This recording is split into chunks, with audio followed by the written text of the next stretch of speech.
ইয়াসিন সূরাটি নাজিল হয়েছিল মক্কার যুগে, নবী সাল্লাল্লাহু আলাইহি সাল্লাম মদিনায় হিজরতের আগে। আর এই সূরাটি আল্লাহ শুরু করেছেন ইয়া এবং সিন অক্ষর দিয়ে। পুরো কোরআনে এটা একবারই এসেছে। আপনারা আগেই শুনেছেন আলিফ লাম মিম অথবা কফ হা ইয়া আইন সদ ইত্যাদি। কোরআনের অনেক সূরাই এমন অক্ষর দিয়ে শুরু হয়। এই সবগুলোর মধ্যে যে মিলটি রয়েছে, অন্তত বেশিরভাগের মধ্যে মিল যেটা আছে তা হলো সবগুলো এই অক্ষর দিয়ে শুরু হয়, তারপর কোরআন সম্পর্কে কিছু একটা বলে। আলিফ লাম মিম অক্ষরগুলো দিয়ে শুরু করে আল্লাহ কোরআন নিয়ে কিছু একটা বলেন, যেমন যালিকাল কিতাবুল লা রাইবা ফিহ অথবা তিলকা আয়াতুল কিতাবিল মুবিন, কিছু একটা। এভাবে সবগুলো কোরআনের এক ধরনের ভূমিকা স্বরূপ। এই অক্ষরগুলোর মধ্যে মিলের একটি হলো বেশিরভাগ সময়ে সেগুলো কোরআনের ভূমিকার মতো। তবে একটা সুস্পষ্ট ব্যতিক্রম হলো গলিবাতির রুম। আলিফ লাম মিম গলিবাতির রুম, রুম বিজিত হয়েছিল, রোম হেরে গিয়েছিল। কিন্তু আমার মনে হয় যদিও এটা ব্যতিক্রম, তবুও তা একই পদ বরাবর, কেননা সেটাও কিন্তু আল্লাহর এক অলৌকিকতার বর্ণনা। যখন রোম পরাস্ত অবস্থায় ছিল, পার্সিয়ানরা তাদের দখল করে নিয়েছিল, তখন আল্লাহ বললেন 10 বছরের মাঝেই তারা আবার বিজয়ী হবে, 10 বছরের মাঝেই তারা ঘুরে দাঁড়াবে। যদিও তখন তারা সম্পূর্ণরূপে ধ্বংস ছিল। এটা তখন কুরআন অনেক আগে থেকেই ভবিষ্যৎবাণী করে রেখেছিল। এটা বিশ্বমানবতাকে চ্যালেঞ্জ করে বলেছিল যে দেখো এমন হয় কিনা, মানে নিজের সম্পূর্ণ বৈধতা এর উপর রেখে দিয়েছিল। যেমন দেখুন আল্লাহ কোরআনে বলছেন যেই রোমান সাম্রাজ্য পার্সিয়ানদের দ্বারা পরাজিত হয়ে আছে, তারাই 10 বছরের মাঝে ফিরে আসবে। শুধুমাত্র আরবের মরুভূমির একজন মানুষ এটা নিয়ে কথা বলছে। যদি এমনটা না ঘটে, তবে কোরআনের সবকিছুকেই প্রশ্নবিদ্ধ করা যাবে, সবকিছুই প্রশ্নবিদ্ধ হবে, সবকিছুই প্রশ্নবিদ্ধ হবে। মানে এভাবে পুরো ইসলামের বার্তার বিশ্বাসযোগ্যতাকে শুধু একটি বক্তব্যের হাওলায় ছেড়ে দিয়েছেন, তাই না? শুধু একটি দাবি, শুধু একটি দাবি। আর আসলে পুরো কোরআনেই কিন্তু এমন। কোরআনের মতো কোনো কিছু বানিয়ে দেখাও না কেন, এটা যে আল্লাহর পক্ষ থেকে না সেটা প্রমাণ করে দেখাও। মানে কোরআন নিজের বিশ্বাসযোগ্যতাকে প্রশ্নবিদ্ধ করার চ্যালেঞ্জ করেছে বারবার। এভাবে এটা অন্যান্য হুরুফের সাথে মিলে যাচ্ছে। এই হুরুফ মুকাত্তাত নিয়ে আরেকটা বিষয় হলো, যদিও আমি ইয়াসিন শব্দ নিয়ে বেশি সময় খরচ করতে চাই না, আপনাদের অনেকেই হয়তো শুনেছেন যে সূরা ইয়াসিন হলো কোরআনের হৃদয়। এটা শুনেছেন না আগে? আর হয়তো আপনাদের অনেকেই এজন্য এখানে এসেছেন। আপনারা পাকিস্তানি, সারা জীবন এটাই শুনেছেন। কিন্তু এটা আসলে কোনো বিশুদ্ধ হাদিস নয়। যদিও শুনে খুব ভালো লাগে, আমরা একে অস্বীকার করছি না, আমাদের ঐতিহ্যের অংশ এটা। তবুও এটা কিন্তু প্রমাণিত নয় যে এটাই কোরআনের হৃদয়। যদিও এটা অনেক বিখ্যাত, তাও ভালো, অন্তত একটা সূরাকে তো আমরা যত্নার্থী করি, সেজন্য ভালোই। উপমহাদেশের জন্য কাজেই এসেছে এটা। তো যাই হোক, এই অক্ষরগুলোর ব্যাপারে কথা হলো যে এই হরফগুলো কিন্তু স্বয়ং নবীজি সাল্লাল্লাহু আলাইহি সাল্লামের কাছে অপরিচিত ছিল। খুবই গুরুত্বপূর্ণ। আমাদের নবীজির ব্যাপারে কোরআন গর্ব ভরে ঘোষণা করছে যে তিনি পড়তে জানতেন না, উম্মি। তিনি সদ্য জন্ম হওয়া কোনো বাচ্চার মতো নিরক্ষর ছিলেন। সেখান থেকেই উম্মি শব্দটি এসেছে, ঠিক আছে? আর তাই যিনি পড়তে জানেন না, ওয়ালা তাখুত্তুহু বিয়ামিনিক ওমা কুনতু তাতলু মিন ক্বাবলিহি মিন কিতাবিন ওমা তাখুত্তুহু বিয়ামিনিক, তুমি তো নিজের হাতে এটা লেখনি, এমনকি তুমি তো এর পূর্বে এমন কিছু কখনোই পড়নি, তুমি নিজের হাতে এটা লেখনি। এখন যে মানুষ পড়তে লিখতে জানে না, যে অক্ষর সম্পর্কে কিছুই জানে না, আপনি যদি শুধুই একটা ভাষায় কথা বলতে জানেন আর কেউ এসে বলল ডাব্লিউ এর মানে কি, এর মানে কিছুই হবে না আপনার কাছে। তাই তিনি যে বলছেন ইয়াসিন, যেটার আরবিতে নিজস্ব কোনো অর্থ নেই, শুধুমাত্র যে লিখতে আর পড়তে জানে সেই জানে যে এটা ইয়া অক্ষর আর সিন অক্ষর। যে এটা জানে না তার সামর্থ্যের একেবারেই বাইরে এটা। তাই শুধুমাত্র ইয়াসিন শব্দগুলোর ব্যবহার শ্রোতাদের এই ইশারা দিচ্ছে যে রাসূলুল্লাহ সাল্লাল্লাহু আলাইহি সাল্লাম সম্ভবত এক ধরনের জ্ঞান পাচ্ছেন। কারণ শুধুমাত্র জ্ঞান অর্জনের সময় আপনি অক্ষর সম্পর্কে জানতে পারেন। তাহলে প্রশ্ন ওঠে, কে তাকে এই জ্ঞান দিচ্ছে? কারণ যদি বলেন যে তাকে কেউ শেখাচ্ছে, তিনি এই অক্ষরগুলো শিখছেন, তখন প্রশ্ন আসবেই যে শেখাচ্ছে এটা কে তাহলে? তাই প্রত্যেকবার এই অক্ষরগুলো আসলেই প্রশ্ন ওঠে, কে তাকে এসব শেখালো, কে শেখালো এটা? আর প্রত্যেকবারই আল্লাহ কি করেন? অন্তত একটা ব্যতিক্রম বাদে তিনি কি করেন? কে শেখালো তার উত্তর দিয়ে দেন। এই বইটি ওহী শিখিয়েছে, আল্লাহ থেকে এসেছে এটা। তো এগুলো ছিল ইয়াসিন শব্দ নিয়ে কিছু কথা। এখন চলুন বিষয়বস্তুর কেন্দ্রে আসি। এটাই শুরু থেকে শেষ পর্যন্ত থাকবে। এই আয়াতেই আমরা বারবার ফিরে আসব। ওয়াল কুরআনিল হাকিম, আল্লাহ ওয়াদা করছেন, আল্লাহ বলছেন আমি ওয়াদা করছি, ওয়া অক্ষরটি এভাবেই অনুবাদ করছি, আমি কোরআন হাকিম দ্বারা ওয়াদা করছি। প্রজ্ঞাময় অনুবাদ করছি না, এখানে অনুবাদ করছি যে আমি কোরআন হাকিমের ওয়াদা করছি। আপনাদের অনেকেই এখনও আরবি জেনে না থাকলেও সমস্যা নেই, হাকিম শব্দটি আপনাদের ব্যাখ্যা করে দিচ্ছি, কারণ এর ভূমিকা ব্যাপক। তার আগে বলুন তো, প্রজ্ঞাময় কোরআন, কোরআন হাকিম দিয়ে আল্লাহ কি করছেন? তিনি বলছেন এটা দিয়ে কসম করছেন। তাই কোনো কিছু দিয়ে কসম করার মানে কি? আমাদের বুঝতে হবে কেন তিনি এটা করবেন। কোরআনের কোনো কিছু নিয়ে কসম করাতে বিশেষত্ব আছে। কোনো কিছু নিয়ে কসম করার ক্ষেত্রে কোরআনের অনন্যতার বিষয়টি আপনাদের দেখাবো আমি। কারণ আপনিও তো কসম করি, আয় হায় আল্লাহর কসম আমি তোকে, তাই না? আমরাও এমন করি, কিন্তু যখন কোরআন করে সেটার কারণটা হয় অসাধারণ। এজন্য আমি আপনাদের এটা বোঝাতে চাচ্ছি। প্রথমত, কোরআন এটা করে আপনাদের মনোযোগ আকর্ষণ করার জন্য, আপনার মনোযোগের জন্য। আর এই মনোযোগটা আকর্ষণ করে অসাধারণ কোনো কিছুর ব্যবহারের মাধ্যমে, যেটা নিয়ে আপনি ভাবতে পারেন। আরও আছে, কোরআন যখন কিছু নিয়ে আপনার মনোযোগ আকর্ষণ করে তখন সেটাই পরে যা বলা হবে সেটার পক্ষে প্রমাণ হয়ে দাঁড়ায়। এখন এটা শুনতে কঠিন মনে হচ্ছে, তবে সহজ করে বুঝিয়ে দিচ্ছি। আল্লাহ বলছেন আমি সময়ের শপথ করছি, ওয়াল আসর, আমি সময়ের কসম করছি। আপনারা বলতে পারেন সমস্যা নেই, হালাল, এটা খুতবা নয় যে পুণ্য কাটা যাচ্ছে। ওকে, তো তিনি শপথ করছেন কিসের? সময়ের। এর মানে হলো সময়ের শপথ করে যেন তিনি বলছেন আমি স্বয়ং সময়কে প্রমাণ হিসাবে উত্থাপন করছি, আমি সময়কে প্রমাণ বানিয়ে দিচ্ছি। কিসের প্রমাণ? ইন্নাল ইনসানা লাফি খুসর, যে নিঃসন্দেহে মানুষ ক্ষতির মধ্যে আছে। মানুষ যে ক্ষতির মধ্যে আছে তার সবচাইতে বড় প্রমাণই হলো সময়। দেখলেন? তাহলে পরবর্তী যেই বক্তব্য আসছে সেটাই শপথ হিসেবে প্রমাণ হলো। তাই যখন আল্লাহ বলেন ওয়াল কুরআনিল হাকিম, তখন কোরআনকে প্রমাণ হিসেবে আনা হচ্ছে। একে প্রমাণ হিসেবে আনা হচ্ছে।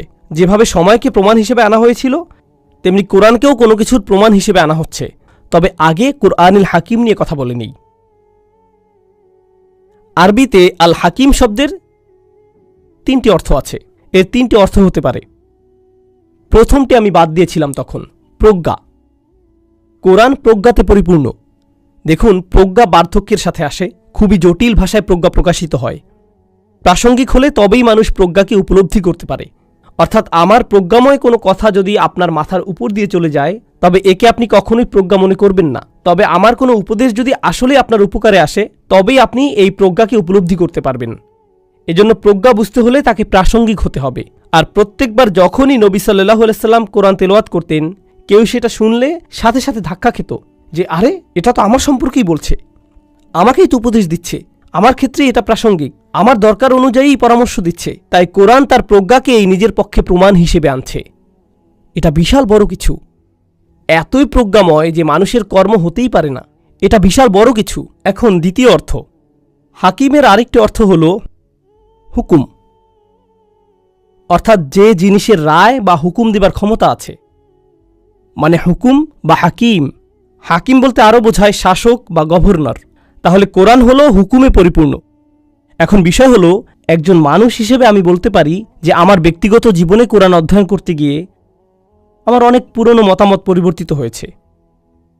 কিছু বিষয় যা আমি অবধারিত সত্য বলে মনে করতাম, সেটা এখন আর মনে করি না। এভাবে আপনি যতই পড়াশোনা করবেন ততই শিখবেন, আপনার মতামতও সেভাবে পরিবর্তিত হবে। এমনকি একই সিলেবাস, একই সংবিধান পড়ার পরও একজন আইনজীবী যখন বিচারক হয়ে যান, তখন তাদের চিন্তাভাবনাতেও পরিবর্তন আসে, ঠিক কিনা? সময়ের সাথে ভিন্নভাবে চিন্তা করেন। এদিকে কোরআন হুকুম দিয়ে যাচ্ছে, আর এই 23 বছরের সময়কালে কোনো কিছু কি পরিবর্তন হয়েছে? এভাবে কি বলে যে না, আগে এভাবে বলতাম, এখন আর তা বলি না? না না না না, তার হুকুমে কোরআন একেবারেই ধ্রুব। তার রায় থেকে নড়াচড়া করে না সে। কখনো কখনো আপনার কোনো মতামত, রায় না কিন্তু শুধুই মতামত, আপনাকে ঝামেলায় ফেলে দেয়। মিডিয়া যদি মসজিদে এসে আপনার ইন্টারভিউ নিতে চায়, তবে কথা বলার আগে খুব চিন্তা ভাবনা করে নিতে হবে, কারণ তারা চালাকি করে আপনাদেরকে ফাঁদে ফেলতে পারে। তাই আপনাকে খুব সাবধান থাকতে হবে।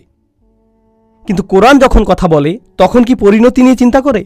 সম্ভবত এভাবে বলাটা ঠিক হবে না, ঝামেলায় পড়ব, এই বিষয়টা এড়িয়ে যাই, ওই প্রশ্নটা এড়িয়ে যাই। কোরআন সরাসরি বলে দেয়, স্পষ্ট রায় দিয়ে দেয়, স্পষ্ট রায় দিয়ে দেয়, যেন কর্তৃত্বের স্থান আছে তার। এখন ব্যাপার হলো, আপনাকে দুটো বিপরীত জিনিস বুঝতে হবে। নবী সাল্লাল্লাহু আলাইহি সাল্লাম তো শুধুমাত্র একজন মানুষ, খুব কম অনুসারী তখন, কোনো রাজনৈতিক অবস্থানেই নেই, কোনো সামরিক শক্তি নেই, কিছুই না। এদিকে আল্লাহ হলেন সর্বশক্তিমান, সর্বোচ্চ, তিনি গাইবে আছেন। কিন্তু যখন নবীজি কথা বলেন আলাইহিসসালাতু ওয়াসসালাম, আল্লাহর পক্ষ থেকেই বলেন, বিচারকের মতো বলেন, হুকুম দেন। কিন্তু তিনি তো এভাবে বলার মতো অবস্থানে নেই। তিনি তো কোনো গভর্নর নন, লোকদের শাসক নন, তিনি ক্ষমতার অবস্থানে নেই, কিন্তু কথা বলবার সময় এমনভাবে বলেন যেন তারই হাতেই ক্ষমতা, কারণ তিনি আল্লাহর পক্ষ হতেই বলছেন। এখন কারো যদি ক্ষমতা না থাকে তবুও ক্ষমতাশালীদের মতো কথা বলে, তখন সে সমস্যায় পড়বেই। আপনার হাতে ক্ষমতা না থাকলে ওভাবে কথা বলতে পারবেন না। কিন্তু এই কোরআন প্রতিনিয়ত রাসূলুল্লাহ সাল্লাল্লাহু আলাইহি সাল্লামের মুখ থেকে এভাবেই বলে যাচ্ছে।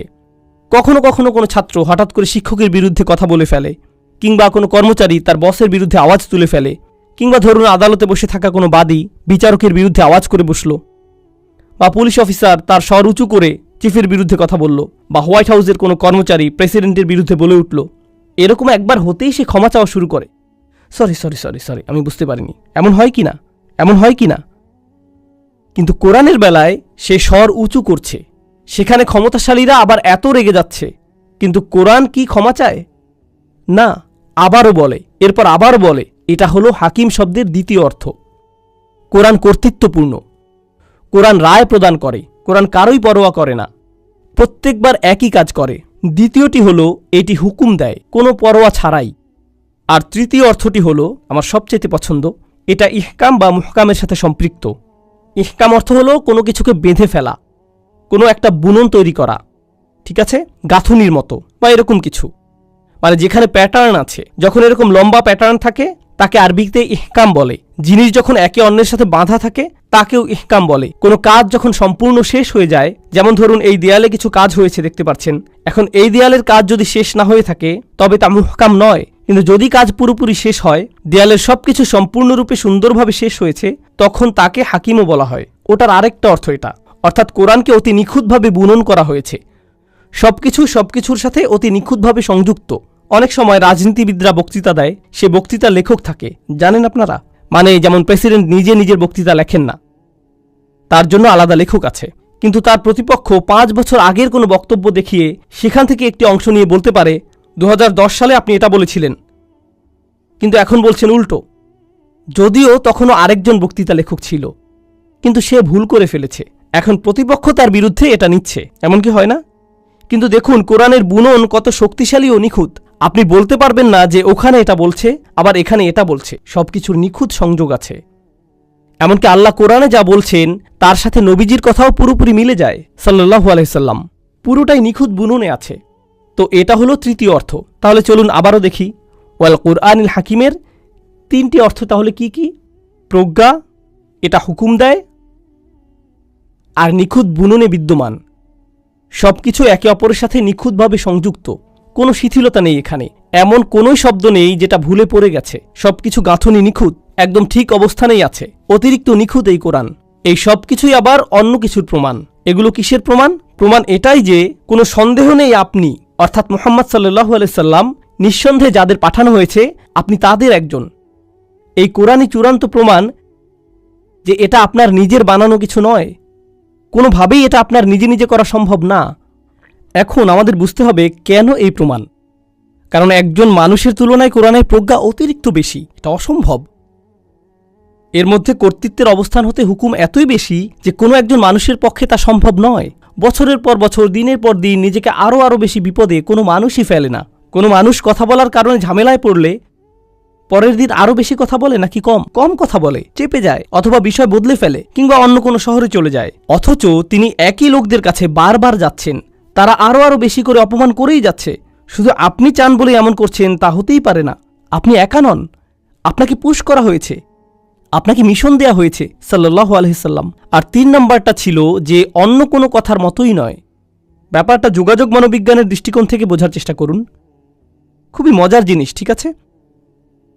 এই মুহূর্তে আমি আপনাদের সাথে কথা বলছি, পড়ছি না, কিন্তু যদি কোনো তাফসিরের বই খুলি, বা ধরুন গুগল গ্লাস পরে আছি, লেখাগুলো স্ক্রল করছে চোখের সামনে, সেখান থেকে তাফসির পড়ছি, বা শেক্সপিয়ারের কিছু মুখস্থ করেছি, সেটা আপনাদের মুখস্থ বলছি, আপনারা কি বুঝবেন না যে ওটা আমার বক্তব্য নয়? কি বুঝতে পারবেন না যে ওটা আসলে আমার কথা বলছি না, বরং পড়ছি? বুঝতে পারবেন তো? কারণ আমি যেভাবে কথা বলি, যেভাবে শেক্সপিয়ার কথা বলে, বা যেভাবে সংবিধান কথা বলে, বা আমার নিজের রচনা যেভাবে বলে, সবই ভিন্ন ভিন্ন। বরং আমি যেভাবে কথা বলি সেভাবে তো লিখিও না। আমার লেখাগুলো তো আরও অনেক বেশি ফর্মাল, আর যখন কথা বলি সেটা অনেক ইনফর্মাল। নবী সাল্লাল্লাহু আলাইহি সাল্লামের কাছে কি কাগজ আছে? না। আর থাকলেও কিছু যায় আসে না, কারণ জানেন যে তিনি পড়তে পারতেন না। কিন্তু তিনি যখন কোরআন তেলাওয়াত শুরু করেন, প্রত্যেকেই বুঝতে পারে যে এর গাঁথনি এতই শক্ত যে সেখানেই কোনো আচ্ছা আবার রিপিট করি এমন কিছুই নেই। মানুষের কথার তুলনায় কোরআন অতিরিক্ত নিখুঁত। তিনি বলছেন না, অন্য কেউ এটার রচয়িতা। তো এখন এই আয়াতে আরেকটা জিনিস বোঝার আছে, তা হলো আল্লাহ বলছেন আপনি তাদের একজন যাদেরকে প্রেরণ করা হয়েছে। কিন্তু এখানে তো প্রশ্ন চলে আসে, সেই প্রশ্নটি হলো কে প্রেরণ করেছে?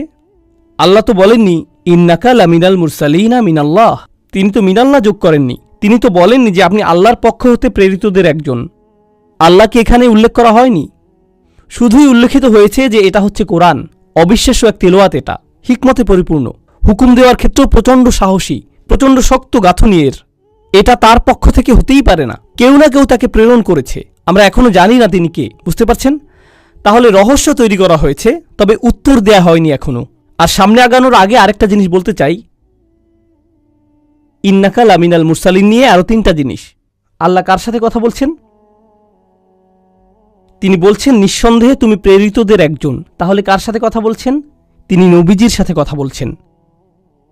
কুরাইশদের বলার পরিবর্তে নিঃসন্দেহে তিনি রাসূলদের একজন, তিনি প্রেরিতদের একজন, এভাবে তিনি বলেননি। তিনি তাদের সাথে কথাও বলছেন না, কাফিরদের সাথে আল্লাহর কথাই হচ্ছে না। তিনি স্বয়ং নবীর সাথে কথা বলছেন সাল্লাল্লাহু আলাইহি সাল্লাম। কেন জানেন? কারণ কাফিররা তাকে মিথ্যুক বলছে, এসব আজে বাজে বলেছে। এখন কেউ আপনাকে পাগল বলল, আপনি হয়তো অপছন্দ করবেন। আরেকজন পাগল বললে, এরপর 100 জন আপনাকে পাগল বললে আপনি কি ভাবা শুরু করবেন? মনে হয় আমি আসলেই পাগল। একজন আপনাকে মিথ্যুক বলল, আরেকজন মিথ্যুক বলল, চাচা আপনাকে মিথ্যুক বলল, আপনার কাজিন মিথ্যুক বলল, বিজনেস পার্টনার আপনাকে মিথ্যুক বলল, প্রতিবেশী মিথ্যুক বলল, রাস্তায় আপনাকে চেনে না এমন মানুষও আপনাকে মিথ্যুক বলল। এটা আপনার উপর প্রভাব ফেলতে পারে, তাই না? আপনার অন্তত কাউকে তো প্রয়োজন যে বলবে, আপনার অন্তত কাউকে প্রয়োজন যে বলবে যে এসবে পাত্তা দিও না, আমি বলছি তুমি মিথ্যুক নও। আমার কথা শুনো, তারা যে বলে সব ভুলে যাও, তারা যা বলে সব ভুলে যাও। দেখুন, প্রোপাগান্ডার ধারণাটি কিন্তু এখানেই। তারা খবরে বলতেই থাকে এমন এমন এমন, মুসলিমরা কত কিছু, তার লিস্ট। আমরা এয়ারপোর্টে বা লিফটে মানুষকে নাকি ভয় পাইয়ে দেই, এলিভেটরের ভেতরেও তারা অস্বস্তিকর অবস্থায় থাকে। তো মাত্র গতকালই আমি লিফটে ঢুকলাম, ভেতরে একটা পরিবার ছিল। আমার ফ্লোরের বাটন চাপ দিলাম, কিন্তু তারা চাপছিল না। তো আমি ভাবলাম হয়তো তারা আমার ফ্লোরেই যাবে। তো যখন আমার ফ্লোরে লিফট আসলো, আমি ভদ্রতা করে, কারণ মহিলা বাচ্চারা ছিল, তাদের জায়গা করে দিলাম। তারা উল্টো আমাকে আগে যেতে বলল। আমি অবাক হয়ে বের হয়ে আসলাম। এরপর তারা বাটন চাপা শুরু করলো। ওকে, প্রোপাগান্ডা আসলেই কাজ করে, প্রোপাগান্ডা কাজ করে। কি অবাক কাণ্ড! ওকে, তো আমি বলছি যে এর প্রভাব আপনার উপরেও পড়তে পারে। তাছাড়া মুসলিমদের উপর কি নিজেদের বিরুদ্ধেই প্রোপাগান্ডার প্রভাব পড়ে না? আমরা কি আমাদের নিজেদের খারাপভাবে দেখতে শুরু করি না? হ্যাঁ, আমাদের পরিচয়ের জন্য ক্ষমা চাইতে শুরু করে দেই। আমাদের নিজেদের ইমামদেরকেই সেসব প্রশ্নগুলো করি যেগুলো অমুসলিমরা করার কথা। আমরা কেন এমন, এভাবে বলে কেন, কোরআন এমনটা বলে কেন? তারা তো বলে তোমাদের কোরআন এটা কেন বলে, আর আপনি বলেন হুজুর কোরআন পাকে এটার মানে কি? একই প্রশ্ন, আপনি একই প্রশ্ন কেন করছেন? কিন্তু দেখুন নবীজিকে কি বলা হচ্ছে সাল্লাল্লাহু আলাইহি সাল্লাম, আপনার অন্য কারো থেকে সার্টিফিকেট নিতে হবে না। আমি আপনাকে বলছি যে আপনি প্রেরিতদের একজন, অন্য কারো বৈধতার দরকার নেই আপনার। আমি বৈধতা দিচ্ছি, সেটাই আপনার জন্য যথেষ্ট। অন্যদের চাপের কথার কোনো দরকার নেই। এখন আমার 3য় পয়েন্টে আসছি। আল্লাহ কিন্তু শুধু বলেননি আপনি একজন রাসূল, তিনি বলেছেন আপনি তাদের একজন যাদেরকে পাঠানো হয়েছে। এর অর্থ কি? এর অর্থ হলো তিনি একা নন। কারণ যদি বলি আপনি মুসলিমদের একজন, তখন তার মানে হবে অনেক মুসলিম আছে। তাই যখন বলল আপনি প্রেরিতদের একজন, তার মানে নিশ্চয়ই প্রেরিত আরও অনেকেই ছিল। এখন নবীজি সাল্লাল্লাহু আলাইহি সাল্লামকে বলা হচ্ছে যে আপনি নিজেকে একা মনে করলেও আপনাকে এমন মানুষজনের সাথে পরিচয় করিয়ে দেব যারা আপনারই দলে আছে, আরও বড় ভ্রাতৃত্বের বন্ধনে আবদ্ধ। আপনি যখন আপনার দলেরই আরও মানুষ খুঁজে পান, তখন অনেক মানসিক সাপোর্ট হয়। যেমন ইউনাইটেড স্টেটসে অনেকেই এখানে বসবাস করে, ইউনিভার্সিটিতে কোনো মুসলিমই দেখতে পায় না, কিংবা দেখে কর্মক্ষেত্রে কোনো মুসলিম নেই। এখন সে কেনাকাটা করতে দোকানে গিয়ে দেখল একজন মাত্র লোক দেখতে মুসলিমদের মতো দাঁড়িয়ে আছে, হয়তো ফাতেহা মুখস্থ করার চেষ্টা করছে। এতেই সে এত খুশি, কারণ একটু সাপোর্ট হলেও পাচ্ছি, আমার মতোই আরও একজন। কিন্তু নবীজি সাল্লাল্লাহু আলাইহি সাল্লাম যখন রাসূল, তিনি তো একমাত্র রাসূল, কিন্তু আল্লাহ বলছেন পূর্ববর্তী রাসূলরা তো চলে গেছে, অনেক আগেই গত হয়ে গেছে, কিন্তু তিনি তার কথার মাধ্যমে তাদের জীবন দান করবেন। আল্লাহ পূর্ববর্তী নবীদের জীবন দান করবেন তাদের কথা বলার মাধ্যমে। তখন আপনি আপনার সাপোর্ট, আপনার সান্ত্বনা তাদের মধ্যে পাবেন। তাহলে প্রথম হলো বৈধতা, প্রথম সান্ত্বনা পাচ্ছেন আল্লাহর থেকে, আমি বলছি আপনি প্রেরিতদের একজন।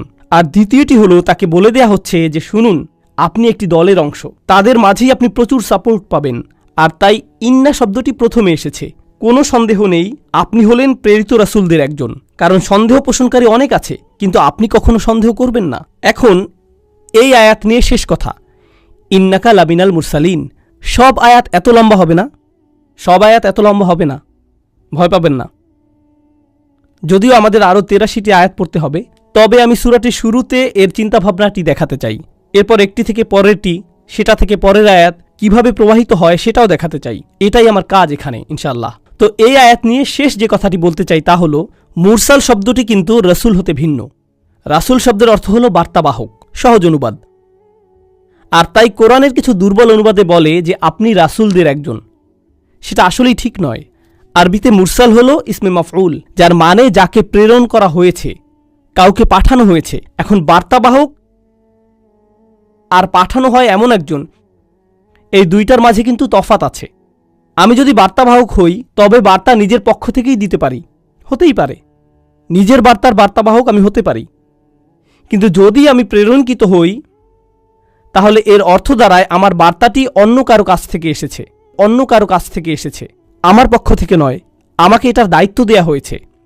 এখন তাই নবীজি সাল্লাল্লাহু আলাইহি সাল্লামকে বলা হচ্ছে যে নিঃসন্দেহে আপনি সেই দলের মানুষদের একজন যাদের একটি দায়িত্ব দেয়া হয়েছে, আপনাকে একটি মিশনে পাঠানো হয়েছে।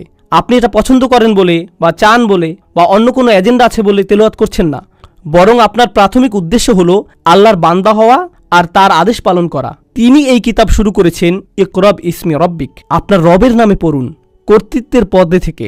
তাই আপনি কথা বলা মানেই আল্লাহর কর্তৃত্বের অধীনে থাকা। এই ব্যাপারটা পরে খুবই জরুরি হবে যখন আমরা পরের আয়াতে যাব। তাই নবীজি সাল্লাল্লাহু আলাইহি সাল্লামের এই দায়িত্বের ব্যাপারটি তখনই বলবো। এখানে শুধু তাকে সান্ত্বনাই দেয়া হচ্ছে না, বরং তিনি মিশনে আছেন সেটাও মনে করিয়ে দেয়া হচ্ছে। কোনো কাজে আপনার দায়িত্ব কঠিন হলে দুটো জিনিস লাগে, আপনাকে সাহায্য করার, সমর্থন দেবার জন্য কাউকে লাগে। সে বলবে যে আমরা পারবো, এটা করতে পারবোই, আমি আছি তোমার সাথে, কোনো সমস্যা নেই। যে শুনুন, আপনার হাতে আর মাত্র 4 ঘন্টা সময় আছে, দ্রুত কাজ শেষ করুন। এই আয়াতে সেটাও করা হয়েছে। তার মানে আপনার দায়িত্ব সম্পন্ন করার দুইটা দিকই এখানে করা হয়েছে, একদিকে সাহায্য, সান্ত্বনা, বৈধতা, আবার অন্যদিকে মনে করিয়ে দেয়া যে শুনুন, এই কাজ করতে হবে, আমি জানি কাজটি কঠিন, কিন্তু এটা আমরা করতে পারবোই। এই বিষয়ে এটা ছাড়া কোনো বিকল্পই নেই। ইন্নাল্লাযীনা ইউনাদুনাকা মিন ওয়ারাইল হুজুরাত আকসারুহুম লা ইয়াকিলুন। এই বেদুইনদের সম্পর্কে আল্লাহ বলছেন, তারা রাসূল সাল্লাল্লাহু আলাইহি সাল্লামের বাড়ির কাছে এসেছে এবং তারা বাইরে দাঁড়িয়ে চিৎকার করে ওনার নাম ধরে ডাকছিল, এবং তারা ইয়া রাসূলুল্লাহ বলে ডাকেনি। এখানে আমাদেরকে বুঝতে হবে রাসূল সাল্লাল্লাহু আলাইহি সাল্লামকে ওনার পরিবারের সদস্যরাও নাম ধরে ডাকতেন না। ওনারা রাসূল সাল্লাল্লাহু আলাইহি সাল্লামকে রাসূলুল্লাহ বলে ডাকতেন। ওনার চাচা ওনার নাম ধরে ডাকতেন না, ওনার সবচেয়ে ভালো বন্ধু ওনার নাম ধরে ডাকতেন না, আশেপাশের সবাই ওনাকে ওনার উপাধি রাসূলুল্লাহ বলে ডাকতেন। এটা রাসূল সাল্লাল্লাহু আলাইহি সাল্লামের প্রতি সম্মানেরই অংশ ছিল। কিন্তু এই বেদুইনরা আসলো এবং বলল, ইয়া মুহাম্মদ উখরুজ আলাইনা, মুহাম্মদ বের হও, তোমার সাথে আমাদের কথা আছে। এবং আল্লাহ সুবহানাহু ওয়া তাআলার কাছে এটা খুবই অশোভনীয় ছিল। যদিও এটা একটা ভুল ছিল, এবং আল্লাহ প্রথমে তাদেরকে একটা অজুহাত দিলেন, তাদের অনেকেই এটা বুঝবে না। এবং তাদের পূর্বাপর চিন্তা করলে আপনি বুঝতে পারবেন, কেননা তারা রাসূল সাল্লাল্লাহু আলাইহি সাল্লামের সাহচর্যে খুব একটা ছিল না, তারা সাহাবাদের সাহচর্যেও খুব একটা ছিল না, তারা প্রশিক্ষিত ছিল না, শিক্ষিত ছিল না যেভাবে অন্য মুসলিমরা শিক্ষিত ছিল। তাই আবু বকর সিদ্দিক রাদিয়াল্লাহু তাআলা আনহুর কাছ থেকে যে ব্যবহার আশা করা যায়, উসমান রাদিয়াল্লাহু তাআলা আনহুর কাছ থেকে যে ব্যবহার আশা করা যায়, তাদের কাছ থেকে তা আশা করা যায় না। এখন আল্লাহ আবার ওদেরকে শেখানোর সিদ্ধান্ত নিলেন। আল্লাহ বলছেন, তারা যদি আপনি বের হয়ে এসে তাদের সাথে কথা বলা পর্যন্ত ধৈর্যশীল হতো তাহলে ওটা তাদের জন্য ভালো হতো। তাদের এত অধৈর্যশীল হয়ে এভাবে চিৎকার করে রাসূলুল্লাহ সাল্লাল্লাহু আলাইহি ওয়াসাল্লামের ঘরের বাইরে ডাকাডাকি করা উচিত হয়নি। আমি আপনাদেরকে এই ঘটনার আরেকটু অল্প বিস্তর ভূমিকা দিতে চাই আপনাদের জানার জন্য। রাসূল সাল্লাল্লাহু আলাইহি ওয়াসাল্লামের সময়ে ওইখানে নানা ধরনের মুসলিম ছিল, এবং এটার সাথে তাদের অন্তরে কতটুকু ঈমান ছিল তার কোনো সম্পর্ক নেই। কিংবা তারা কতটুকু বেশি ভালো বা কম ভালো ছিল তারও কোনো সম্পর্ক নেই। এটা আসলে বলছে যে তারা কতটুকু ইসলাম সম্পর্কে জানে তার উপরে। এই বেদুইনদের রাসূল সাল্লাল্লাহু আলাইহি সাল্লাম বা ওনার সাহাবীদের সাথে খুব বেশি সময় কাটানোর সুযোগ হয়নি, কিন্তু তা সত্ত্বেও তারা মুসলিম। আসল ব্যাপার হচ্ছে যেহেতু তারা কম জানতো এবং তারা খুব কমই ইসলামকে চিনেছে, তাই তারা ওই মুসলিম সমাজের অংশ হতে পারেনি যারা প্রতিনিয়ত উন্নতি করছে, বেড়ে উঠছে, ইসলাম সম্পর্কে আরও জানছে, তাদের ইসলামের সাথে সম্পর্কটা আরও শক্ত হচ্ছে, তারা উম্মাহ হিসাবে আরও শক্তিশালী হচ্ছে। তাই সময়ের সাথে যেটা হলো সেটা হচ্ছে তারা যে অল্পটুকু জানতো তাতেই তারা খুশি ছিল, এবং এটাই ভয়ঙ্কর যখন আপনি অল্প জানেন এবং তাতেই খুশি থাকেন। এই সমস্যাটাই আমি আজকে যে আয়াতটা আলোচনা করতে চাই তাতে আলোকপাত করা হয়েছে। ক্বালাতিল আ'রাবু আমান্না, বেদুইনরা আসলো আর বলল আমাদের ঈমান আছে, আমরা বিশ্বাস করি। তারা শুধু এটা বলেনি যে তারা মুসলিম, তারা বলল আমাদের ঈমান আছে। এখন যেই মুসলিমরা রাসূল সাল্লাল্লাহু আলাইহি সাল্লামের সহচর্যে সবসময় থাকছে, তারা জানেন যে প্রকৃতপক্ষে এটা বলা যে আমরা বিশ্বাস করি এর সাথে আরো অনেক দায়িত্ব জড়িত। যখন কেউ বলে আমি ঈমান এনেছি, আমি বিশ্বাস করেছি, এটার অর্থ আসলে আমি আমার পুরো জীবন ধারাটাই পরিবর্তন করে ফেলেছি। কিভাবে আমি ঘুমাই, কিভাবে জেগে উঠি, কিভাবে খাই, কিভাবে পান করি, কিভাবে চিন্তা করি, আমার জীবনের লক্ষ্য কি, আমার জীবনের সব জিনিস পরিবর্তিত হবে একটি কারণটি হলো আমি বিশ্বাস করি। এটা কোনো সাধারণ ব্যাপার নয়, কিন্তু ওই বেদুইনদের মতে এটা খুবই সাধারণ ছিল। এখানে একজন আল্লাহ আছে, এই ব্যক্তি তার রসুল, আর আমরা তার কথা বিশ্বাস করি, যেটা তার কাছে এসেছে, যেটাকে কুরআন বলে। ঠিক আছে, ভালো, আমি গ্রহণ করলাম। এটা তাদের জন্য একটা অতি সাধারণ ব্যাপার ছিল। এটার জন্য তাদের নিজেদেরও একেবারে রূপান্তর করার প্রয়োজন ছিল না। তাই তারা বলল আমান্না, আমরা ঈমান আনলাম, ভালো। কিন্তু আল্লাহ আযজা ওয়া জাল্লা তাদেরকে শুধরে দিলেন আর বললেন কুল লাম তুমিনু। রাসূল সাল্লাল্লাহু আলাইহি সাল্লামকে ওনার নিজস্ব ব্যবহারের ধরন থেকে বের হয়ে তাদেরকে বলতে বলা হলো লাম তুমিনু, তোমরা ঈমান আনোনি, ওয়ালাকিন কুলু আসলামনা, বরং এটা বলো যে আমরা ইসলাম গ্রহণ করেছি। প্রসঙ্গক্রমে আমরা ইসলাম গ্রহণ করেছি, আমরা সমর্পণ করেছি, এটার মানে হলো আমরা শুধু প্রথম পদক্ষেপটাই নিয়েছি। ঈমান অনেক পরিপক্ক একটা বিষয়, ইসলাম শুধু তোমার প্রথম পদক্ষেপ। এবং আপনারা কোরআনে লক্ষ্য করবেন আমান্না ব্যাপারটি কোরআনে প্রশংসিত হয়েছে। সাধারণত যখন লোকেরা বলে আমরা বিশ্বাস করতে এসেছি, এটা অবশ্যই একটা ভালো ব্যাপার, কিন্তু এই লোকদের ক্ষেত্রে আপনাকে বুঝতে হবে যে তারা কোথা থেকে এসেছে। ওরা ছিল নিজেদের উপর অতিমাত্রায় আস্থাশীল যে তারা ইসলাম ধরে রাখতে পারবে, তাদের ঈমান একদম নিখুঁত, এবং যা যা জানা দরকার তারা সব কিছুই জানে। আমার আর কিছু বোঝার দরকার নেই, আর বেশি জানার চেষ্টা করার দরকার নেই, আমার নিজের ভিতরে কিছু পরিবর্তন করার দরকার নেই। এই অতিমাত্রায় আস্থা হচ্ছে সমস্যা। এই বেদুইনরা যাদের সাথে বাকি সমাজের যোগাযোগ ছিল না, যারা অতি আস্থাশীল ছিল যে তাদের মাঝে ইতোমধ্যেই ঈমান রয়েছে এবং ভাবছে যে এটা কোনো ব্যাপারই না, তাদেরকে এটা বলতে হবে যে শুধু প্রথম পদক্ষেপটাই তারা নিয়েছে। কুল লাম তুমিনু ওয়ালাকিন কুলু আসলামনা। এখন যখন আল্লাহ তাআলা তাদেরকে এটা বলছেন, তারা এটা বুঝতে পারছিল না কেন আল্লাহ মহানবী সাল্লাল্লাহু আলাইহি সাল্লামকে দিয়ে বলাচ্ছেন তোমার শুধু ইসলাম আছে কিন্তু ঈমান নেই। আমরা আল্লাহর উপর বিশ্বাস করি, আমরা রাসূল সাল্লাল্লাহু আলাইহি সাল্লামকে বিশ্বাস করি, আমরা আখিরাতে বিশ্বাস করি, আর কি দরকার? কেন আপনি বলছেন যে আমাদের শুধু ইসলাম আছে, ঈমান নেই? আমাদের সেই উচ্চ স্তরে যায়নি? আল্লাহ নিজেই এই প্রশ্নের উত্তর দিচ্ছেন, ওয়ালাম্মা ইয়াদখুলুল ঈমানা ফি কুলুবিকুম। ঈমান, বিশ্বাসের উপহারটা, স্বীকারোক্তি এখনও তোমাদের অন্তরে প্রবেশ করেনি, এখনও তোমাদের অন্তরে পৌঁছায়নি। এর মধ্য দিয়ে আমরা খুব কঠিন একটা বাস্তবতা দেখা পাচ্ছি। ঈমান এমন কোনো ব্যাপার নয় যেটা এমনি এমনি হয়ে যায়। এটা আপনি নিজে নিজে এমনি এমনি পেয়ে যাবেন না, এবং আপনি এটাও ভাবতে পারেন না যে আপনার এটা আছেই। আর এমন কিছু নয় যেটা আপনি নিজে নিজেই রাখতে পারবেন, আপনাকে এটা রক্ষা করতে হবে। কুরআনের অন্য আরেকটি জায়গায় আল্লাহ আসলে পাথরের সাথে তুলনা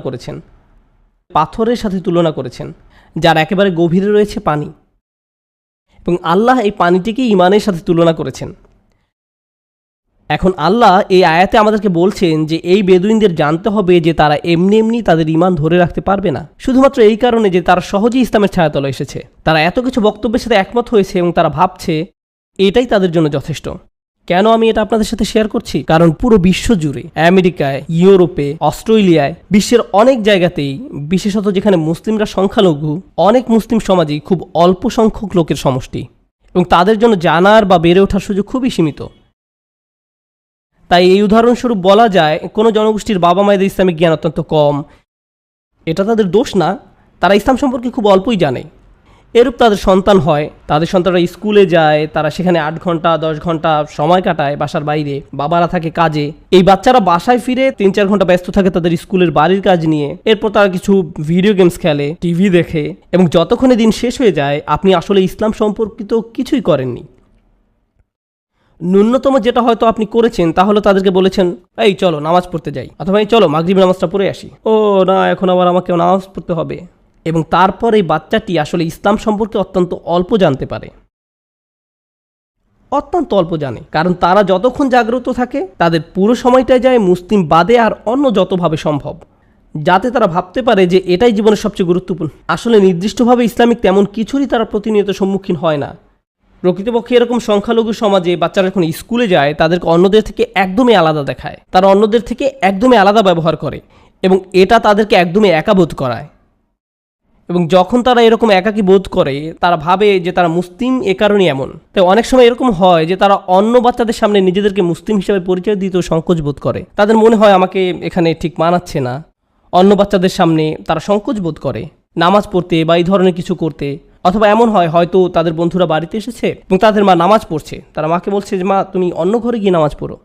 আমার বন্ধুদের কাছে এটা অদ্ভুত লাগছে। তারা আসলে ইসলামকে নিয়ে আত্মবিশ্বাসী নয়। এবং আসলে এমনকি বাবা মারাও, আসলে আমার খুতবার বিষয় কিন্তু বাবা মায়েদেরকে নিয়েই। যেসব বাবা মায়েরা অল্প বিস্তর ইসলাম জানে তারা সেটা নিয়েই সন্তুষ্ট, ভাবে যথেষ্ট, আমরা মুসলিম, আলহামদুলিল্লাহ, আমরা জানি যা জানা দরকার, সবকিছু ঠিকঠাক। সবকিছু ততক্ষণ পর্যন্ত ঠিকঠাক যতক্ষণ না আপনার সন্তান 16 বছর বা 18 বছরে পা দেয়। যখন সেই বাচ্চাটা 18 বছর বা 20 বছরে পা দেয়, সে সন্তানই বলে আমি নামাজ পড়ার কোনো কারণ দেখতে পাই না, আমি দেখি না, তোমরা মুসলিম ভালো, কিন্তু এটা আমার জন্য নয়, কিন্তু এটা আমার জন্য নয়। আমাদেরকে বুঝতে হবে এই দিন আপনা আপনি বাচ্চাদের কাছে চলে যাবে না। এটা কোনো অটোমেটিক ব্যাপার না। শুধুমাত্র আপনি মুসলিম, আপনি নামাজ পড়েন, আপনি কোরআন পড়েন এবং আপনি আপনার সন্তানকে নামাজ পড়তে বলেন, এসব এটা নিশ্চয়তা দেয় না যে ঈমান তাদের অন্তরে প্রবেশ করবে। আসল ব্যাপার হলো এটা তখনই তাদের অন্তরে প্রবেশ করবে যখন আপনি আপনার নিজের অন্তরে প্রবেশ করানোর জন্য যথেষ্ট চেষ্টা করবেন। ইসলাম যদি আপনার জন্য কোনো সাধারণ ব্যাপার হয়ে যায়, ঠিক আছে, আলহামদুলিল্লাহ যে আপনি সময় বের করে জুমা পড়তে এসেছেন। আল্লাহ আমাদের সকলের ইবাদত কবুল করুন এবং আমাদের সকল প্রচেষ্টা কবুল করুন। আমরা এসেছি আর জুমা পড়ছি, এর বাইরে ঘরের ভেতরে যেখানে ইসলামের কিছুই নেই, সত্যি সেখানে কিছু নেই, ওখানে কোনো কথাবার্তা নেই। আমাদের বাচ্চারা এটাও জানে না যে আমাদের রাসূলুল্লাহ সাল্লাল্লাহু আলাইহি ওয়াসাল্লাম কে ছিলেন, তারা কোরআন কি সেটা জানে না। শুধুমাত্র ছোট কিছু সূরা ছাড়া যেগুলো আপনারা ওদেরকে শিখিয়েছেন, সেক্ষেত্রে আমাদের সাথে ওই বেদুইনদের তেমন কোনো পার্থক্য নেই, যাদের সাথে ইসলামের যোগাযোগ ছিল খুবই কম, অথচ তারা অত্যন্ত আত্মবিশ্বাসী ছিল যে তাদের এটি আছে। আর আল্লাহ তাআলা তাদেরকে বলছেন এটা এখনও তোমাদের অন্তরে প্রবেশ করেনি। কেননা যদি এটা একবার প্রবেশ করেই থাকে কারো অন্তরে, কিছু একটা হবে যেটা আসলে ভাষায় প্রকাশ করা যায় না। সবাই তার পরিবেশ দ্বারা প্রভাবিত। আপনি হয়তো বলতে পারেন আমি সর্বক্ষণ নন মুসলিমদের পাশে থাকি, তাই আমার ঈমান দুর্বল হচ্ছে। আমি এমন জায়গায় থাকি যেখানে শেখার কোনো জায়গা নেই, শেয়ার করার কোনো জায়গা নেই, আমার মূল্যবোধগুলো শক্ত করার কোনো জায়গা নেই। হ্যাঁ, এটা সত্যি, কিন্তু কি জানেন, যখন ঈমান একবার আপনার অন্তরে প্রবেশ করে, আপনি হয়তো গুহাবাসীর মতো গুহার মাঝে থাকতে পারেন এবং তা সত্ত্বেও আপনার ঈমান বজায় থাকবে। আপনি হয়তো ইব্রাহিম আলাইহিস সালামের মতো, যিনি ছিলেন কানা উম্মাতান, একদম নিজে উনি একটা উম্মাহ ছিলেন, ওনার আশেপাশে ওনার কোনো সাথী ছিল না। অর্থাৎ আমরা আমাদের পরিবেশকে অজুহাত হিসাবে দাঁড় করাতে পারি না। বেদুইনদেরকে এই অজুহাত করতে দেওয়া হয়নি, তোমরা তো শহরে বাস করো না, তোমাদের জন্য এটা ঠিক আছে না। ওয়ালাম্মা ইয়াদখুলুল ঈমানা ফি কুলুবিকুম ওয়া ইন তুতিউল্লাহ ওয়া রাসূলাহু লা ইয়ালতাকিম মিন আমালিকুম শাইআ। যদি তুমি আল্লাহ এবং তার রাসূলের আনুগত্য করো, এখানে রাসূল সাল্লাল্লাহু আলাইহি ওয়াসাল্লামের উল্লেখ করাটা সত্যি গুরুত্বপূর্ণ। ওয়া ইন তুতিউল্লাহ ওয়া রাসূলাহু, কেন? কারণ মদিনার বাইরের মরুভূমিতে থেকে রাসূল সাল্লাল্লাহু আলাইহি ওয়াসাল্লামের আনুগত্য করাটা সহজ নয়। আমাদের জন্য রাসূল সাল্লাল্লাহু আলাইহি ওয়াসাল্লামের আনুগত্য করা একরকম, আর বেদুইনদের জন্য রাসূল সাল্লাল্লাহু আলাইহি ওয়াসাল্লামের আনুগত্য করা আরেক রকম। রাসূল সাল্লাল্লাহু আলাইহি ওয়াসাল্লাম কী করতে বলেছেন সেটা তাদের পক্ষে জানা সম্ভব না, যতক্ষণ না ওনাদের সাথে এমন কেউ থাকবে যে বলতে পারবে রাসূল সাল্লাল্লাহু আলাইহি ওয়াসাল্লাম কী বলেছেন। তাই তাদের বিকাশের জন্য আসলে তাদেরকে এমন জায়গায় থাকতে হবে যেখানে এই বিষয়ে পড়াশোনা চলছে, যেখানে এই বিষয়ের বিকাশ হচ্ছে, আলোচনা হচ্ছে। ওয়া ইন তুতিউল্লাহ ওয়া রাসূলাহু, আরবিতে ইতা এর অর্থ শুধু আনুগত্যই নয়, এটা মনোযোগ দেওয়া অর্থও ব্যবহৃত হয়। ইতা এসেছে তাউন থেকে, যার অর্থ শুধু আনুগত্য বা ঐচ্ছিকই বুঝায় না, এটা মনোযোগ দেওয়াও বুঝায়। যদি আপনি মনোযোগ দেন আর তারপর শোনেন এবং আল্লাহ ও তার রাসূলের আনুগত্য করেন, আপনার কোনো কাজ বৃথা যাবে না। একদিকে তাদেরকে বলা হচ্ছে তাদের প্রকৃত ঈমান নেই, তাদেরকে সেই ঈমান অর্জন করতে হবে, অন্যদিকে তাদেরকে বলা হচ্ছে, শোনো, এর অর্থ এটা নয় যে যা ভালো কাজ তুমি করেছো তা বৃথা গেছে। যদি তুমি আল্লাহ ও তার রসুলের আনুগত্য অটল থাকো, তোমার কোনো কাজই বৃথা যাবে না। এটা অত্যন্ত গুরুত্বপূর্ণ ব্যাপার। কুরআনের অন্য এক জায়গায় সূরা হাদীদে আল্লাহ তাদের পরিণতি সম্পর্কে বর্ণনা করেন, যেসব লোকেরা তাদের ঈমানকে সহজভাবে নিয়েছে তারা ভাবে ঠিক আছে, আমরা মুসলিম, আলহামদুলিল্লাহ। এর অর্থ সব ঠিক আছে? না, সব ঠিক নেই। এটা অত্যন্ত গুরুত্বপূর্ণ ব্যাপার। এরকম সম্ভাবনা কি আছে যে কেউ মুসলিম হলো এবং সময়ের সাথে সাথে তাদের ঈমান দুর্বল থেকে দুর্বলতর হলো, এমন পর্যায়ে যে তারা এমনকি ইসলাম নিয়েই সন্দেহ প্রকাশ করা শুরু করলো? এটা কি সম্ভব? অবশ্যই সম্ভব। প্রকৃতপক্ষে হাদীদের আয়াতটিতে যাবার আগে, এমনকি এই সূরাতেও আল্লাহ বলছেন, প্রকৃত মুমিন তারাই যারা আল্লাহ এবং তার রসুলে বিশ্বাস করে এবং এর পরে আর কখনো সন্দেহ পোষণ করে না। আল্লাহ কেন বলছেন যে তারা আর কখনো সন্দেহ পোষণ করে না? কারণ সেই সম্ভাবনা রয়েছে। সেই সম্ভাবনা যদি না থাকতো তাহলে সেটা উল্লেখ করার কোনো দরকারই ছিল না। আসলে আমরা আমাদের ঈমান এমনি এমনি ধরে রাখতে পারবো না। এর জন্য আসলেই প্রচেষ্টা দরকার, অনেক অনেক প্রচেষ্টার দরকার। এখন যেই জিনিসটাতে আমি আপনাদের দৃষ্টি আকর্ষণ করতে চাই তা হলো বাহির বনাম ভিতর। এটি এই আয়াতের সবচেয়ে গভীর শিক্ষা, যা বেদুইনদের জন্য শিক্ষা ছিল। বাহির বনাম ভেতর। যখন আপনি নামাজ পড়ছেন তখন এটি একটি বাইরে দৃশ্যমান কাজ। যখন আপনি ওযু করছেন সেটিও বাইরে দৃশ্যমান একটি কাজ। যখন আপনি কোরআন পড়ছেন সেটিও বাইরে দৃশ্যমান একটি কাজ। এইগুলো সেই ধরনের কাজ যেগুলো অন্যরা দেখতে পারে। যখন আপনি নামাজ পড়ছেন, আমি বলতে পারছি যে আপনি নামাজ পড়ছেন, কিন্তু এই সময় অন্য কিছু একটা ঘটতে পারে আপনার ভেতরে। কেউ হয়তো নামাজ পড়ছে কিন্তু তার চিন্তা আসলে অন্য কোনো জায়গায়। কেউ হয়তো কোরআন পড়ছে কিন্তু তারা কি পড়ছে তাতে তাদের মনোযোগ নেই। বুঝতে পেরেছেন? আল্লাহ আমাদের ভিতরে যে পরিবর্তন হচ্ছে সেটা দেখতে চান। ওয়ালাম্মা ইয়াদখুলুল ঈমানা ফি কুলুবিকুম। ঈমান তোমাদের অন্তরে প্রবেশ করেনি। একদম হৃদয়ের গভীরে আপনি কি চিন্তা করেন? আপনার জীবনের লক্ষ্য কি? আপনি টাকা রোজগার করছেন কেন? আপনি কাজ কেন করছেন? আপনার সন্তানদেরকে নিয়ে আপনার পরিকল্পনা কি? আপনার নিজের জীবনের উদ্দেশ্য কি? আপনি অস্তিত্বের কারণ কি? প্রত্যেকের আর্থিক লক্ষ্য আছে। আপনি ভাবেন যে এই পরিমাণ অর্থ আমি এই বছর উপার্জন করব, এত পরিমাণ সঞ্চয় করতে চাই, ওই জায়গায় আমি জমি কিনতে চাই, এই পরিমাণ অর্থ আমাকে পরিশোধ করতে হবে। এই প্ল্যানগুলো আপনার মাথায় থাকে, কিন্তু আল্লাহকে নিয়ে আপনার লক্ষ্যগুলো কোথায়? এই প্রশ্নটাই আমি আমাকে করি এবং আপনাদের নিজেদেরকেও করা দরকার। এবং আপনার অর্থ, গাড়ি, স্কুল, বিয়ে, এইসব সকল বিষয় নিয়ে আপনার মনে যেই চিন্তা আছে সেগুলো আপনার হৃদয়ে জায়গা করে ফেলে। আপনি সব সময় সেগুলো নিয়ে চিন্তা করেন। আপনি যখন গাড়ি চালান আপনি তখন চিন্তা করেন। বাসায় বসে থাকলে আপনি সেগুলো নিয়ে চিন্তা করেন। এর অর্থ এই জিনিসগুলোতে আপনার অন্তর পরিপূর্ণ হয়ে গেছে। আল্লাহ নিজের জন্য সেই জায়গাটি চান। আল্লাহ বলছেন না যে আপনি সেই চিন্তাগুলো করবেন না, কিন্তু এ সব কিছুর মাঝে আল্লাহর স্থানটি কোথায়? আমি আল্লাহর জন্য কি করছি? অন্যান্য ধর্মে সর্বত্র এটাই এখন দুনিয়ার চিত্র। আর সমাজবিজ্ঞানে এই জিনিসটা নিয়ে সবসময় বলেন যে এখন কিভাবে প্রধানমন্ত্রী খ্রিস্টান, হিন্দু, বৌদ্ধ, ইহুদি, এমনকি মুসলিমরাও তারা তাদের ধর্মকে খুব সহজভাবে নেয়। এটা এমন জিনিস যেটা তাদের বাবা মা তাদেরকে উত্তরাধিকার সূত্রে দেয়। তাই বেশিরভাগ সন্তান যারা আজকাল বড় হচ্ছে ধার্মিক হচ্ছে না, কারণ এটা শুধু তাদের বাবা মার একটি সংস্কৃতি। তারা এটাকে নিজেরা বিশ্বাস করে এমনভাবে দেখে না, তারা এটাকে দেখে তাদের সংস্কৃতি হিসাবে। যেমন ধরুন, আপনি একভাবে কাপড় পরেন, সেটা আপনার সংস্কৃতির অংশ। আপনি এক ধরনের খাবার খান, সেটা আপনার সংস্কৃতির অংশ। আমাদের সংস্কৃতিতে আমরা এইভাবে প্রার্থনা করি, আমাদের সংস্কৃতিতে এই ধরনের প্রথা আছে, এই ধরনের ঈদ বা এই ধরনের উৎসব আছে। এগুলো শুধুই সাংস্কৃতিক ব্যাপার। তারা কিন্তু বিরিয়ানি বা বাখলাবা খায় না, তারা পিৎজা খায়, তারা বার্গার খায়। তারা আমাদের থেকে ভিন্ন। তাই তারা যখন পুরাতন সংস্কৃতি থেকে বের হয়ে যায়, অনেকেই সাথে সাথে পুরাতন ধর্ম থেকেও বের হয়ে যায়। এটা শেষ, কারণ পুরো ধর্মটা তাদের কাছে শুধুই সংস্কৃতি ছিল। এটা তাদের কাছে শুধু কতগুলো বাহ্যিক নিয়ম কানুনের সমষ্টি ছিল মাত্র। অন্তরের ভেতরে কি হচ্ছে তার সাথে ধর্মের কোনো যোগাযোগ নেই। এটা খুবই গুরুত্বপূর্ণ ব্যাপার, কারণ আপনি একটি পুরো মুসলিম প্রজন্ম এভাবে হারাতে পারেন। গত বছর আমি মেক্সিকোতে গিয়েছিলাম একদিনের জন্য, মেক্সিকো সিটিতে।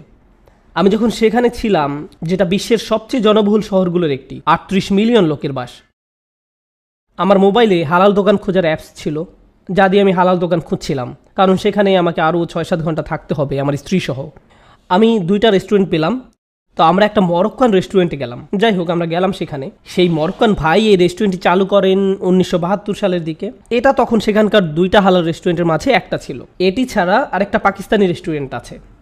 তো আমরা কথা বলা শুরু করলাম। আমি প্রশ্ন করলাম, তুমি ব্যবসা করো কিভাবে? তোমার ক্রেতা কোথায়? পুরো শহরে যে জুমাটা হয় সেখানে মাত্র 2 থেকে 300 লোক আসে। মনে হয় 2টি মসজিদ আছে, সব মিলে 300 লোক হবে। এর মাঝে একটা মসজিদ হচ্ছে আবার একজন বয়স্কা মহিলার, যিনি মুসলিম হয়েছিলেন এবং তার বাড়িটা মসজিদ হিসাবে দান করে দিয়েছেন, এবং জুমার নামাজ সেখানেই হয়েছিল। আমি জিজ্ঞেস করলাম, এরাই কি সর্বমোট মুসলিম জনগোষ্ঠী? সে বলল, না, এরাই সব না। মূলত 1970 বা 80